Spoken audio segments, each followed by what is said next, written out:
Day special. नमस्कार, let's mic में आपका स्वागत है। डे स्पेशल के साथ मैं राखी जैन।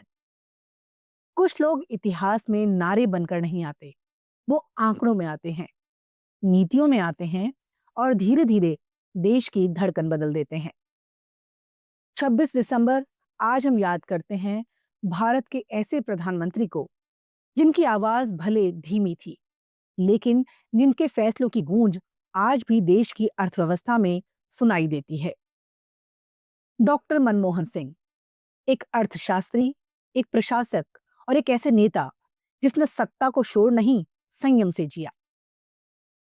1932 में अविभाजित भारत के एक छोटे से गांव में जन्म, विभाजन का दर्द, शरणार्थी का जीवन और अभावों के बीच शिक्षा ही उनका सबसे बड़ा सहारा बनी। पंजाब यूनिवर्सिटी से लेकर कैम्ब्रिज और ऑक्सफोर्ड तक मनमोहन सिंह का जीवन ज्ञान और अनुशासन की मिसाल रहा। वो राजनीति में आकस्मिक रूप से आए, लेकिन जब आए तो अपनी छाप छोड़ गए। That's my day special. 1991 में भारत गंभीर आर्थिक संकट से जूझ रहा था। विदेशी मुद्रा भंडार कुछ ही हफ्तों के आयात के लिए पर्याप्त था। देश के पास दो ही रास्ते थे, या तो रुक जाना या खुद को बदलना। तब वित्त मंत्री बने डॉक्टर मनमोहन सिंह। उन्होंने उदारीकरण, निजीकरण और वैश्वीकरण की नीतियां सामने रखीं। ऐसे फैसले जो उस समय राजनीतिक रूप से जोखिम भरे थे। लेकिन उन्होंने कहा, कोई भी ताकत उस विचार को नहीं रोक सकती जिसका समय आ चुका हो।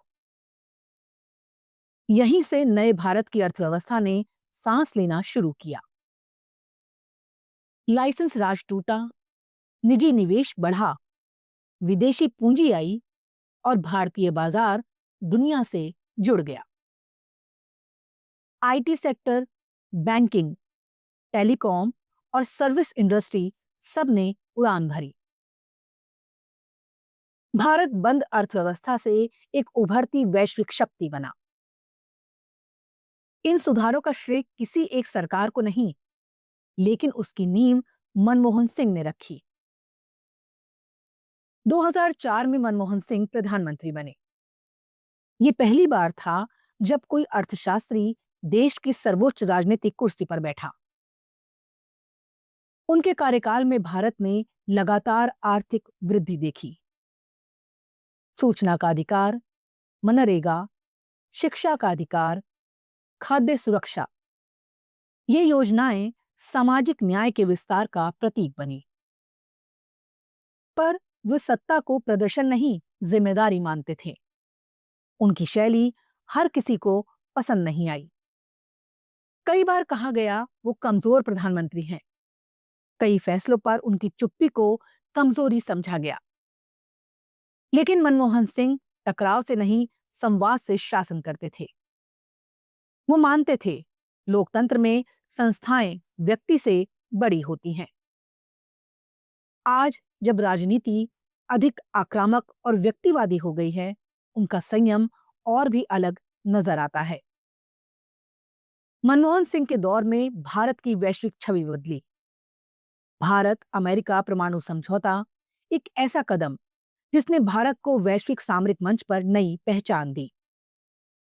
G20, ब्रिक्स और अंतर्राष्ट्रीय आर्थिक मंचों पर भारत की आवाज और मजबूत हुई।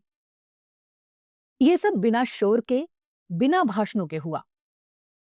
मनमोहन सिंह भीड़ के नेता नहीं थे, वो विचारों के नेता थे।